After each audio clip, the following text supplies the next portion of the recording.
আমি সরাসরি ঘটনাস্থলে আপনাদের নিয়ে যাব। অর্ণব মুখোপাধ্যায় আমাদের প্রতিনিধি রয়েছেন। অর্ণব, গতকাল রাত্রি থেকে এই হেলে পড়া বাড়িকে ভাঙার কাজ করা হচ্ছিল, কিন্তু সেই কাজটাও সমান ঝুঁকিপূর্ণ।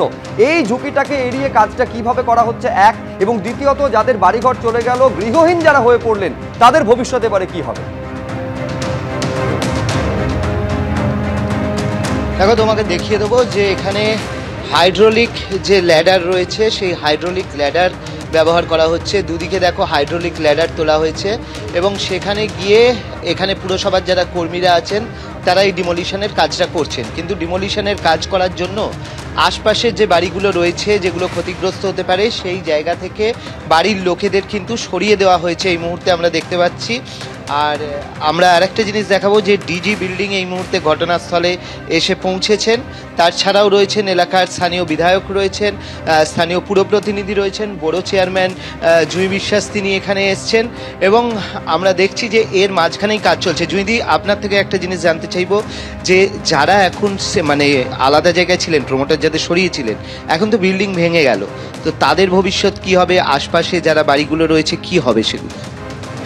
প্রথমেই বলি যে বাড়িটা ভেঙে পড়েছে, সেটাতে অলরেডি কেউ ছিলেন না। এখানে 1 মাস আগেই ওনারা খালি করে দিয়েছিলেন এবং ওনারা কোনো সংস্থাকে দিয়ে নিচে কাজগুলো করছিলেন, যার ফলে এই দুর্ঘটনা ঘটে। পুরোটাই আনসাইন্টিফিক। তারা কারো পরামর্শ নেননি, কলকাতা কর্পোরেশনকে জানানোর প্রয়োজন মনে করেননি, পুরো প্রতিনিধি স্থানীয় তিনিও জানেন না। সুতরাং তারা যখন নিজেরা দায়িত্ব নিয়ে বিল্ডিং ভাঙছেন কাউকে না জানিয়ে, এই দায়িত্ব তো তাদেরই নিতে হবে।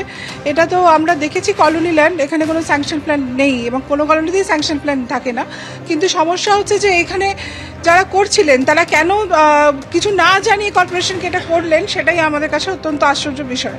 এটা তো অনেকেই আছে যদি যারা নিয়ে করতে পারতেন, তাহলে আমার মনে হয় এই দুর্ঘটনা এড়ানো যেত, সম্ভব হতো। আমি কিনেছি 2013 সালে। তখন নর্মালি দেখে ঠিকঠাকই সব দেখেই কেনা হয়েছিল। এবার বাইরে থেকে তো দেখা বোঝা যায় না যে ভেতরে মেটেরিয়াল কি আছে।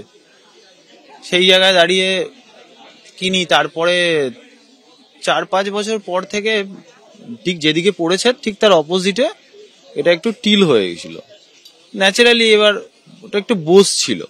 আমরা এটা নিয়ে কনসাস ছিলাম, সেটা নিয়ে আলোচনায় ছিলাম। প্রমোটারের কাছে আমরা যা আমাদের আমাদের লাইফ রিস্ক নিয়েও কথাবার্তা ছিলাম, সচেতন ছিলাম, সেগুলো নিয়ে চলছিল, অনেকদিন ধরেই চলছিল। ওনার ইঞ্জিনিয়ার এসে দেখেছে। তারপরে উনি হঠাৎ করে মাস 6 আগে আমাদের কাছে প্রপোজালটা নিয়ে আসে যে এটা বিল্ডিংটা অনেকটা হেলে গেছে, তা আমি ঠিক করে দেবো। উনি নিজেই খরচা দেবে বলেছিল। সেই আপনাদের থেকে খরচ নয়, উনি নিজে ঠিক করে? হ্যাঁ, উনি নিজেই ঠিক করে দেবে বলেছিল। সেই জায়গায় দাঁড়িয়ে আমরা এই প্রপোজালটা রাজি হই।